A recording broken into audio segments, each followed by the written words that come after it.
آج 9 محرم الحرام منگل کے دن صرف 33 بار اپنے ہاتھوں کی انگلیوں پر پڑھ لو۔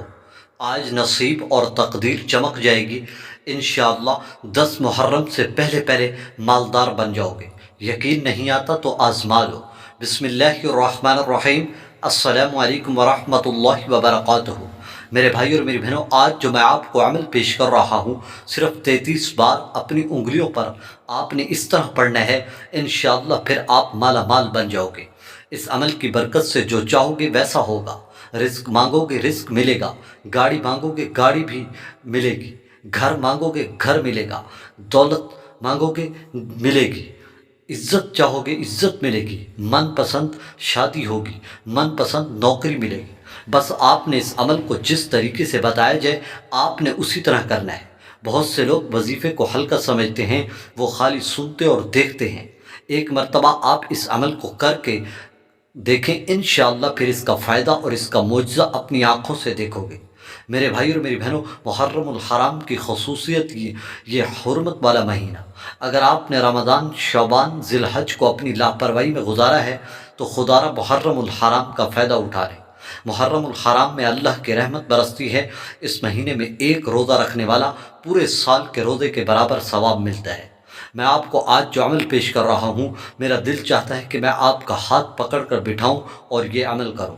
یہ اتنا زیادہ قیمتی ہے کہ سونا چاندی بھی خرچ کر لیا جائے تب بھی اس کا فائدہ اور اثر سونے چاندی سے بھی زیادہ ہوگا۔ آپ نے اس عمل کو کس طرح کرنا ہے میں آپ کو پورا طریقہ بتاؤں گا۔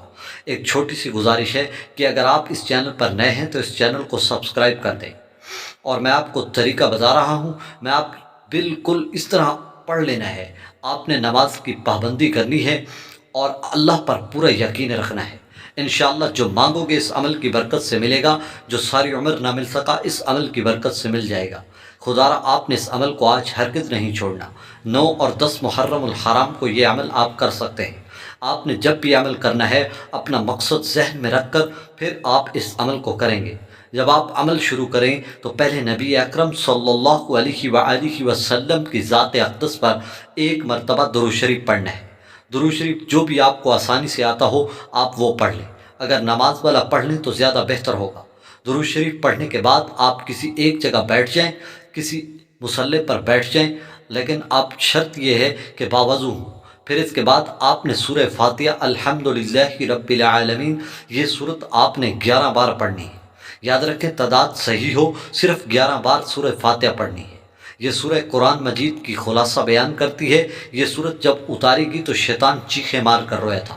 اس سورت کی اہمیت شیطان کو معلوم تھی، اس لیے اس کے اتارنے پر شیطان کو تکلیف ہوئی۔ آپ نے صرف 11 بار یہ سورت پڑھنی ہے۔ جب آپ یہ سورت پڑھ لیں پھر اس کے بعد آپ نے دوسرے نمبر پر جو وظیفہ پڑھنا ہے وہ میں آپ کو پیش کر رہا ہوں۔ آپ نے سبحان اللہ وبحمدہ سبحان اللہ العظیم ایک بار، سبحان اللہ وبحمدہ سبحان اللہ العظیم 2 بار، سبحان اللہ وبحمدہ سبحان اللہ العظیم 3 بار۔ اس طرح آپ نے پڑھتے جانا ہے، اور اپنے ہاتھوں کی انگلیوں پر صرف 33 بار آپ نے پڑھنا ہے۔ اگر تسبیح پر پڑھ لیں تو بھی ٹھیک ہے، ہاتھوں کی انگلیوں پر پڑھ لیں تو بھی ٹھیک ہے۔ آپ نے صرف 33 بار پوری توجہ اور دھیان کے ساتھ پڑھنا ہے۔ اس عمل کی برکت سے آپ کی 33 مقاصد پورے ہوں گے، 33 حاجتیں پوری ہوں گی۔ جو آپ یہ عمل کر لیں، آپ نے استغفر اللہ کی ایک تسبیح 100 مرتبہ ندامت کے ساتھ پڑھنی ہے۔ جب آپ یہ تسبیح پڑھ لیں پھر اس کے بعد آپ نے آخر میں درود شریف پڑھنا ہے جو شروع میں آپ نے پڑھا تھا۔ اب آپ کا عمل مکمل ہو گیا۔ اب آپ بیٹھ کر وہیں کھڑے نہ ہوں، اللہ سے انتہائی عاجزی اور انکساری کے ساتھ بیٹھ کر باتیں کریں، اپنی حاجتیں مانگیں۔ انشاءاللہ جو مانگیں گے اب وہ پورا ہوگا۔ پورا ہوتا ہوا اپنی آنکھوں سے دیکھو گے، مالا مال ہو جاؤ گے۔ زندگی میں ایسا وظیفہ آپ نے کبھی نہیں دیکھا ہوگا۔ ایک مرتبہ یہ عمل آپ لازمی کریں، اور یہ عمل دوسرے بہن بھائیوں تک لازمی شیئر کریں تاکہ ان کا بھی فائدہ ہو جائے۔ آمین، جزاک اللہ۔